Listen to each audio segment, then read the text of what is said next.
All right, welcome back to the Wealth Mindset Academy. It's your boy Jose Gonzalez, aka Mr. Wealth Mindset, and this YouTube channel was created for first generation wealth builders. If you didn't come from wealth, but you want to make sure that wealth comes from you, you are in the right place.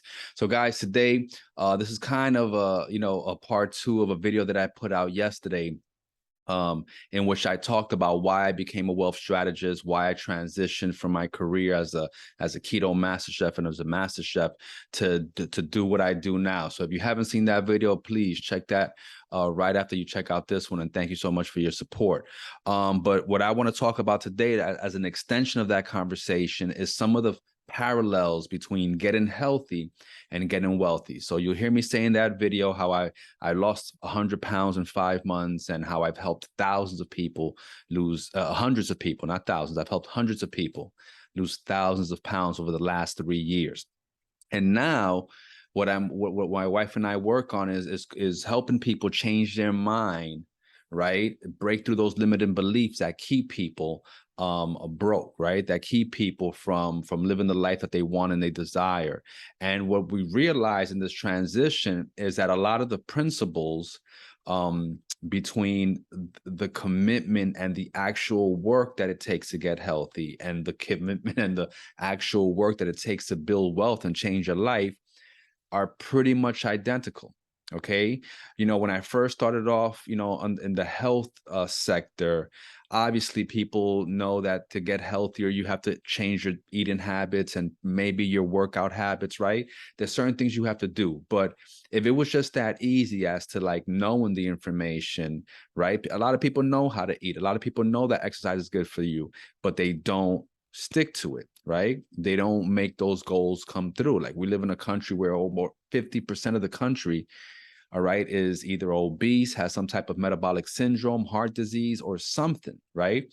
So it's not a lack of information that keeps people unhealthy, and it's not a lack of information necessarily that keeps people unwealthy.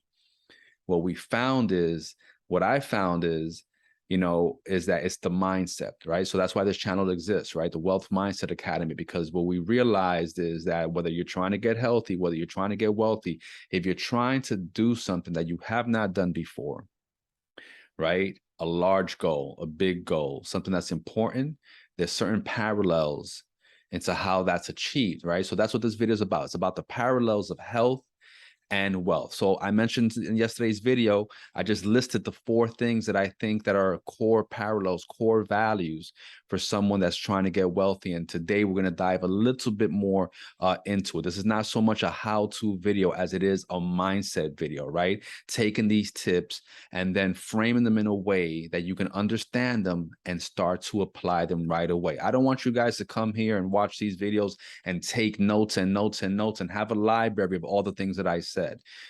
The purpose of this channel is to spring you to action, is to help you break through the limited beliefs that are keeping you broke, so you can start to move the needle and change your life and create the life that you desire. So with that, ladies and gentlemen, let's get into the first.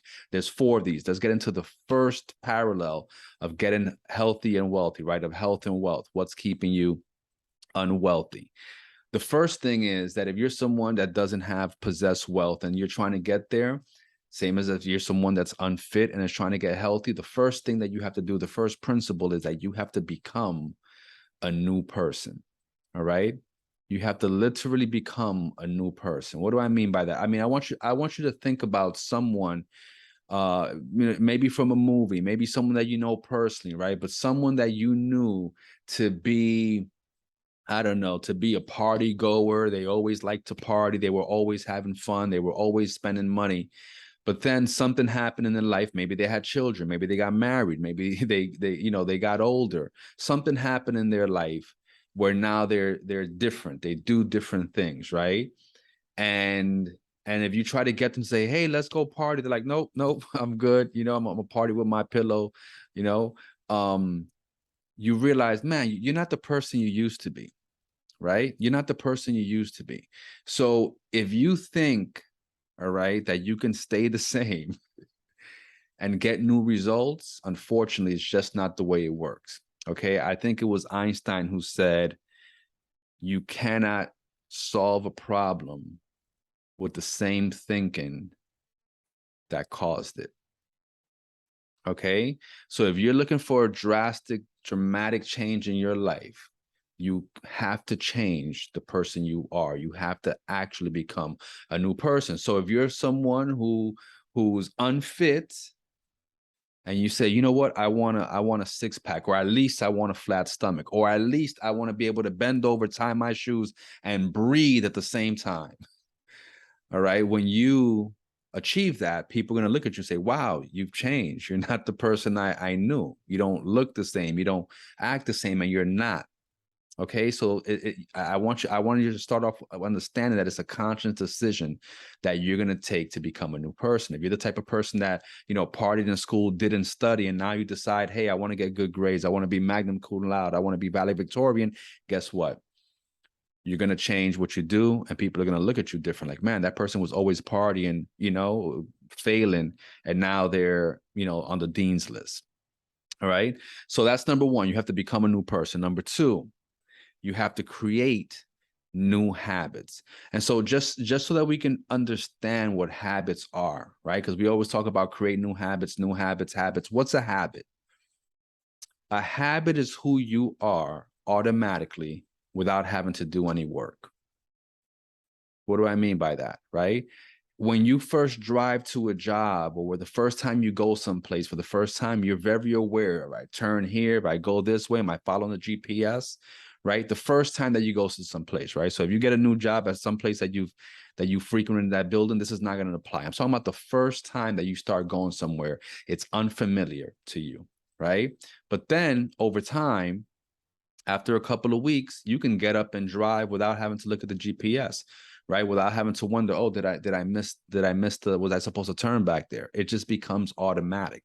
And that's because the brain has this reticular activating system that it works as a filter. Okay, it filters out everything that it thinks that you don't need and tries to make things go on autopilot for you, right?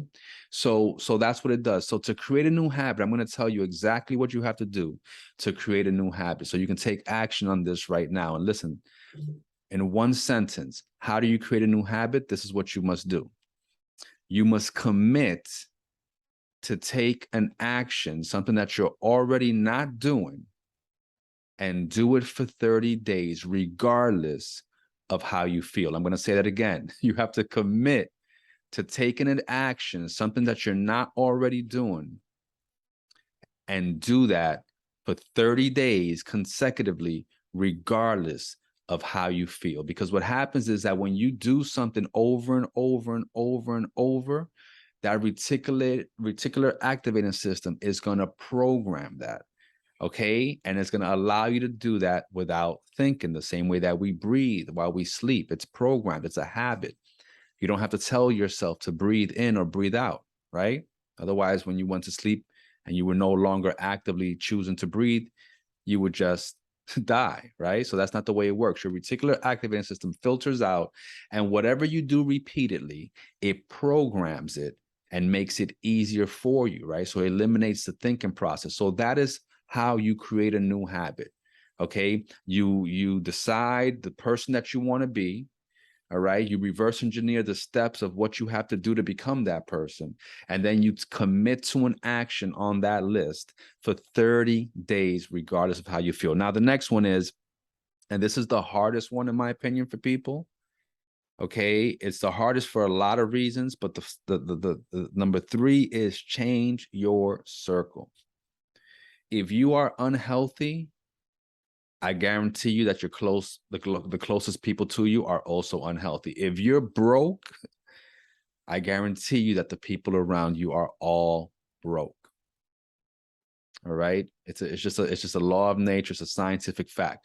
And so a lot of times when people want to change, they want to become this new person, it's difficult because, they spend time with people that they care for. Right. But guess what? You're going to have to, in many cases, often in most cases, leave those people behind. If they're not moving, if they're not growing the same as you, it's like flowers in a garden. Okay, some flowers are grown at a different rate, and some are going to be higher, and some are going to bloom first, and some are going to stand out. Okay, so if you are looking to make a major change, if you're looking to create wealth, build wealth, make money. I'm telling you right now, if you're broke, your circle is broke, you need a new circle. Okay, you need a new circle. And now the last one, okay, is, and again, this is not a lot of how to, but going back, this is more the mindset of what you need to do, because this is going to require self-analysis. All these points I'm sharing with you, becoming a new person, creating new habits, changing your circle, this is going to require self-analysis. I can't tell you the person that you have to cut off. I can't tell you the Netflix show that you have to stop watching. I can't tell you the game on your phone that you have to delete. You know. I can't tell you the new habit that you have to create. It might be reading, it might be working out, it might be eating this and not that. I can't tell you what these things are, but I promise you that if you do some self-inventory, you will know what those things are. Okay, if they don't glare at you, they don't come out of your mind, sit down, make a list of what your goal is, and then make a list of 20 things that you must do to achieve that goal.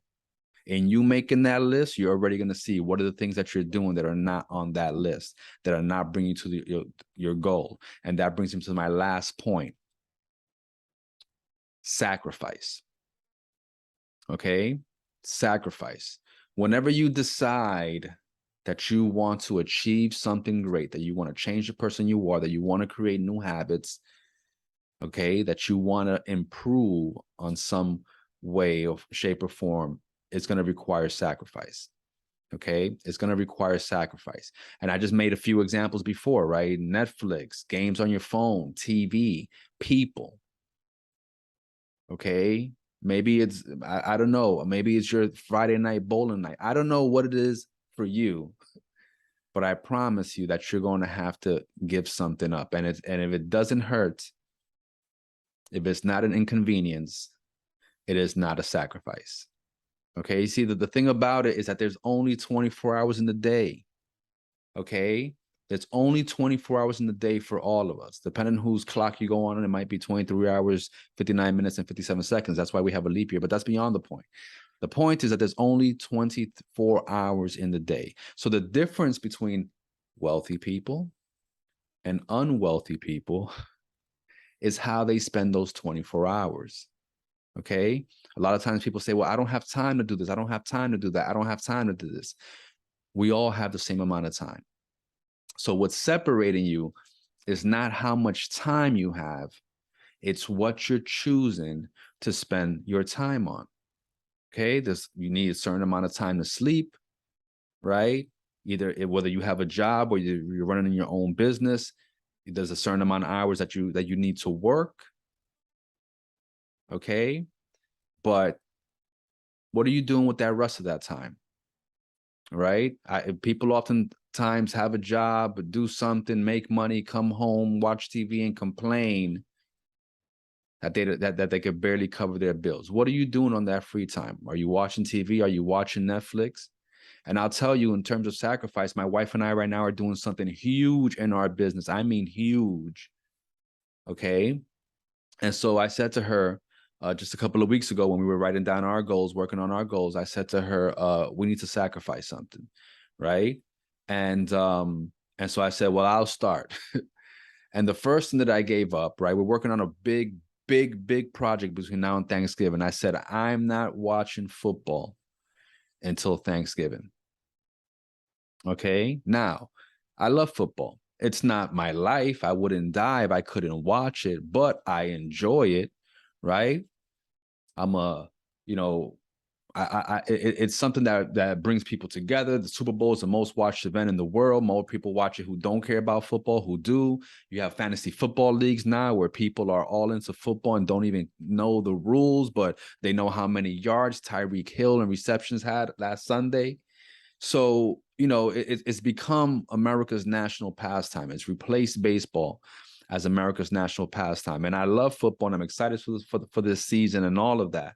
However, when you're working on something big, you're going to have to make sacrifices. Okay, you're going to have to make sacrifices. And if it's inconvenient, if it's not inconvenient, It's not a sacrifice. So guys, there you have it. I hope this brought you immense value. If it did, please smash that like button, subscribe, press that notification bell so you can be notified when we upload a new video, which is daily. All right, there'll be a new video for you guys here every day to gain value from. Comment below. Okay, let me know your thoughts on what I shared. Let me know what big goals you're working towards, and if you have a big goal that you're working on, let me know which one of these 4 points resonated with you the most. Let me know what you you don't have to put the name, but let me know if you realize that there's someone in your circle that you have to cut ties with so that you can grow the way that you know that you were destined to grow. All right, let me know what you're sacrificing, what you're giving up. Okay, and I would love to know what those big goals that you have are. So guys, again, thank you for watching. I will see you in the next video. Peace.